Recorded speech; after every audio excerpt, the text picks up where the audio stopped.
السلام علیکم ورحمۃ اللہ وبرکاتہ۔ امید کرتا ہوں آپ سب آزاد خیریت سے ہوں گے۔ اللہ تعالیٰ آپ کو خیر و عافیت سے رکھے اور دونوں جانوں میں خوشیاں نصیب فرمائے۔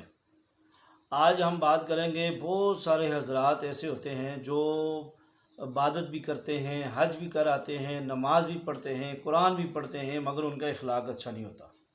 جو عبادتیں اخلاق اور کردار پر اثر انداز نہ ہو سکیں وہ مشقت کے سوا کچھ نہیں۔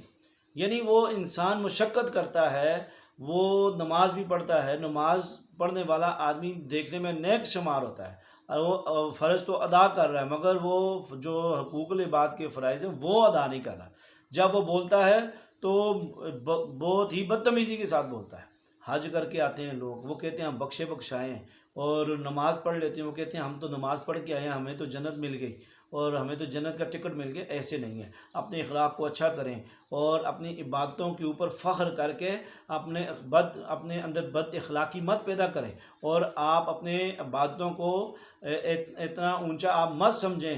کیا پتہ اللہ رب العزت کے ہاں قبول بھی ہے یا نہیں ہے۔ اگر آپ نے حج دکھلاوے کے لیے کیا، زکوٰۃ دکھاوے کے لیے کی، صدقہ دکھاوے کے لیے کیا، نماز دکھاوے کے لیے پڑھی، تو وہ قبول تو نہیں ہے۔ یہ تو حدیث کے اندر آتا ہے، دکھاوے کے لیے کوئی کام کیا ہوا قبول نہیں ہے۔ اللہ کی رضا کے لیے کیا ہوا کام ایک رائی کے دانے کے برابر بھی ہے، اللہ کے ہاں وہ قبول ہے۔ اس لیے ایسے معاملات سے پرہیز کریں اور اپنی زبان کو دھیان سے استعمال کریں۔ آپ جب اپنی زبان کو استعمال کرتے ہیں، وہ جملے، وہ الفاظ آپ کے نکل جاتے ہیں، مگر آپ کو بعد میں بہت پریشانی کا سامنا کرنا پڑتا ہے۔ اس لیے اپنی زبان کا استعمال دھیان سے کریں، چھوٹوں پر شفقت کریں، بڑوں کا ادب کریں۔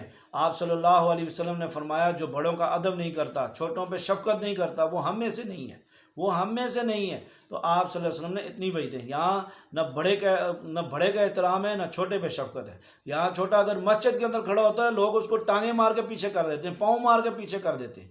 یہ کوئی اخلاق نہیں ہے۔ آپ مسجد کے اندر، اللہ کے گھر کے اندر، تو آپ صلی اللہ علیہ وسلم تو بچوں سے اتنا پیار کیا کرتے تھے، اپنی باہیں ایسے پھیلا دیا کرتے تھے، اور بچوں کی لائنیں لگی ہوتی تھی، اور جب بچے دوڑ کے آتے تھے، آپ صلی اللہ علیہ وسلم جان بوجھ کر ایسے اپنے کو نیچے گراتے تھے، اور بچے اوپر چڑھ کے بیٹھ جایا کرتے تھے۔ آپ سرکار نے تو بچوں کے ساتھ پیار کیا، محبت کی، اور رحم دلی کا ثبوت دیا، اور کر کے دکھایا، نمونہ بن کر آئے تھے۔ اور ہم کیا کرتے ہیں؟ بچے کو اوہے کر کے بلانا، بچے کو بدتمیزی سے بلانا، بچے کو تربیت نہ دینا، بچے کے ساتھ بدتمیزی کرنا۔ تو وہ کہتے ہیں کہ اگر آپ تمیز دیں گے تو وہ بھی تمیز کرے گا، اگر آپ ادب دیں گے وہ بھی آپ کا ادب کرے گا۔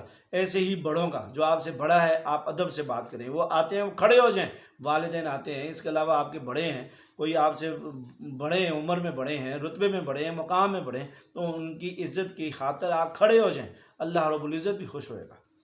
یہ نہیں ہے کہ آپ کے کھڑے ہونے سے آپ کی عزت میں فرق آئے گا۔ آپ کے بڑے ہیں تو آپ کے اندر ادب پیدا ہوگا، فرشتے بھی خوش ہوئیں گے، اللہ رب العزت بھی خوش ہو کر آپ کے زندگی کے معاملات کو بہتر کر دے گا۔ اور با ادب با مراد، بے ادب بے مراد، یہ پرانی کہاوت اور مثال ہے۔ جو ادب والا انسان ہوتا ہے، ادب کا دوسرا نام اخلاق ہے۔ اگر آپ اخلاق کے ساتھ پیش آئیں گے، آپ کا کردار اچھا ہوئے گا، آپ کا مزاج اچھا ہوئے گا، آپ کی زبان اچھی ہوئے گی، آپ کی لوگ تعریفیں کریں گے، آپ کے بارے میں لوگ اچھے جملوں سے آپ کو بلائیں گے، اچھے جملوں کے ساتھ آپ کی پیٹھ پیچھے بھی تعریف کریں گے۔ اگر آپ کے جملے اچھے نہیں، آپ بدتمیز ہیں، اور آپ کا کردار اچھا نہیں، آپ جو ہے بد اخلاق ہیں، آپ کو بولنے کی تمیز نہیں ہے، جب بولتے ہیں تو تو کر کے بلاتے ہیں، جب بولتے ہیں تو بدتمیزی کے ساتھ بولتے ہیں، تو آپ کی عبادتیں آپ کی مشقت کے علاوہ کوئی معنی نہیں رکھتی، صرف آپ مشقت کر رہے ہیں۔ اس لیے اپنے اندر آپ عاجزی پیدا کریں، عاجزی پیدا ہوئے گی تو اخلاق پیدا ہوئے گا۔ آپ صلی اللہ علیہ وسلم نے شفقت کر کے دکھایا، بڑوں کا ادب کر کے دکھایا، چھوٹوں پہ شفقت کر کے دکھایا، زندگی کے اندر ہمیں تعلیم دی، یہ زندگی ایسے گزارنی ہے۔ اور آپ صلی اللہ علیہ وسلم نے سارے معاملات ہمیں کر کے دکھائے اور بتائے۔ اس لیے ہمیں عمل کرنے چاہیے، ہمیں زبان سے برا نہیں ہونا چاہیے۔ اخلاق قیامت والے دن انسان کے اعمال نامے میں تولا جائے گا، وہ اخلاق جو دل سے کیا جائے، زبان سے نہیں۔ زبان سے آپ اس کے سامنے اخلاق سے پیش آ رہے ہیں، اور اگر وہ پیٹھ کے پیچھے آپ اس کے جو ہے اس کو بدتمیزی سے پیش آ رہے ہیں، وہ میں تو ویسے ہی کر رہا تھا، میں تو ایسے کر رہا تھا، اور وہ تو ہے یہ ایسا عجیب آدمی ہے، وہ تو فلاں آدمی ہے، تو گویا کہ یہ اخلاق نہیں ہے، یہ آپ کا دکھلاوا ہے، یہ ظاہری حالت ہے جو آپ ظاہری لوگوں کے سامنے آپ یہ دکھاوے کے لیے اخلاق سے پیش آتے ہیں۔ اگر آپ کے اندرونی سطح پر آپ کے دل کے اندر اخلاق نہیں ہے اور وہ نیت اخلاق والی نہیں ہے تو وہ تو باہر تو آپ اخلاق دکھا رہے ہیں، اس کا کوئی ثواب نہیں ہے۔ آپ کے دل کے اندر فتور ہے، آپ کے دل کے اندر فساد ہے، تو آپ ایسے اخلاق سے کوئی فائدہ نہیں اٹھا سکتے جو زبان پہ ہو اور دل پہ نہ ہو۔